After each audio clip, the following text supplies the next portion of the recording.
We do have some breaking news that we want to bring to you regarding a member of Congress. We are learning from South Florida tonight. U.S. Rep. Sheila Sherfless McCormick of Florida has been indicted on charges accusing her of stealing $5 million in federal disaster funds and using some of the money to aid her 2021 campaign, the Justice Department said today.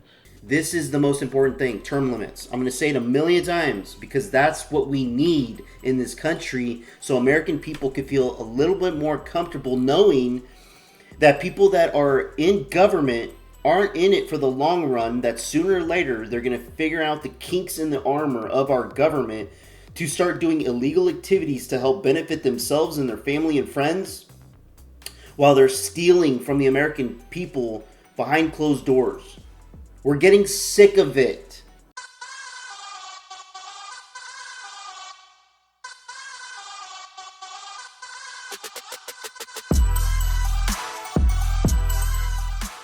The Democrat is accused of stealing a Federal Emergency Management Agency overpayments that her family healthcare company and received through a federally funded COVID-19 vaccination staffing contract, federal prosecutors said.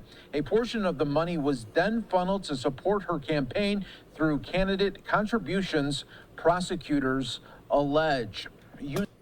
What a freaking disgrace. Here we go again, another reason why we can't have Democrats be anywhere near any political seat in this entire country. I've said this in another video, and I don't care that I'm saying it anymore. The Democrats their mission is to destroy this country. The Republicans need to realize what they are doing. Yeah, the Republicans aren't perfect. They're not going to make everything super great in this country, but at least their vision is to help American people and do things for them and do everything in their power to implement policies that is for the people. The Democrats do not give a damn about the people. They'll say, and then sooner or later get caught with all this money they've been stealing. Using disaster relief funds for self-enrichment is a particularly selfish, cynical crime, the Attorney General Pam Bondi said in a statement. No one is above the law, least of all powerful people who rob taxpayers for personal gain. We will follow through the facts in this case and deliver justice. A phone message left at McCormick's Washington office was not immediately returned, but again, we will be keeping an eye on this for you right here on Live Now from Fox. You saw the report there from the New York Post there as the Democratic Florida lawmaker that has been indicted. Bill Melugin, our very own Bill Melugin of Fox News, saying this on X with the breaker. DOJ charges Congresswoman Sheila Sherfless McCormick, a Democrat from Florida, with stealing $5 million in FEMA funds, laundering the proceeds, and then using the money to support her 2021 congressional campaign. She faces up to 53 years in prison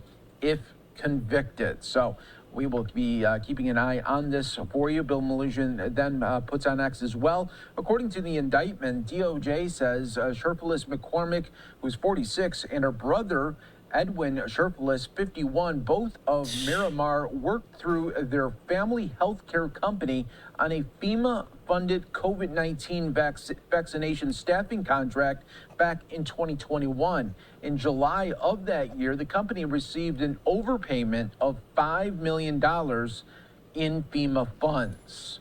So that indictment just coming down by a DOJ earlier today.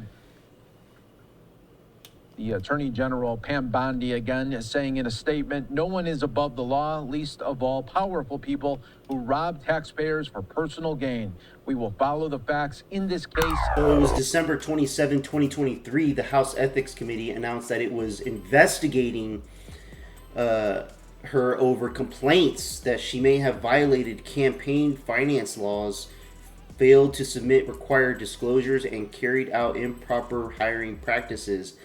Now, this is probably something different, or something that's still what's finally getting closer to finding the real truth of the illegal activities that she was doing, stealing from the American people.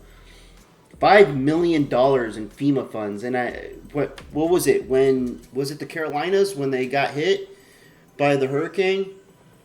So many states, or no, it was I can't remember, Texas. So many states that needed some funds from FEMA. They needed the help. And this was during the Biden administration when they're like, yeah, we'll give them. Kamala Harris was like, we'll give these people $700 this month. Did they ever receive that? And if they did, that's actually a slap in their face because they lost more than $700. They lost their entire home. And it's just, this 50 whatever years, if convicted, it should be prison for life. And they need to change how long they're sitting in these seats. Depending on which position it is, 2, 3, 4 year contracts. You're done after that. Get the hell out of here. Go work somewhere else in the country. Then you recruit and bring somebody else in, or have somebody apply and take over the position. Contracts. Term limits. We need to bring term limits to the government. This is the most important thing, term limits. I'm going to say it a million times because that's what we need in this country so American people can feel a little bit more comfortable knowing that people that are in government aren't in it for the long run, that sooner or later they're going to figure out the kinks in the armor of our government to start doing illegal activities to help benefit themselves and their family and friends while they're stealing from the American people behind closed doors. We're getting sick of it.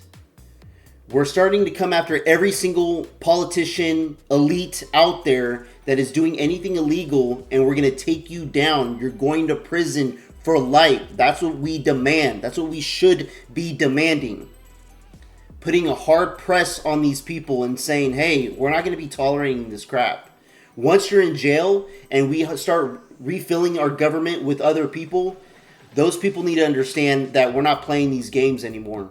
We're not wanting the same corruption to rebuild. There needs to be harsher punishments for these people. That's my opinion. Let me know what you guys think about that in the comments below. Like and subscribe. I would appreciate it. Till next time, peace out, everybody. This one's for Charlie.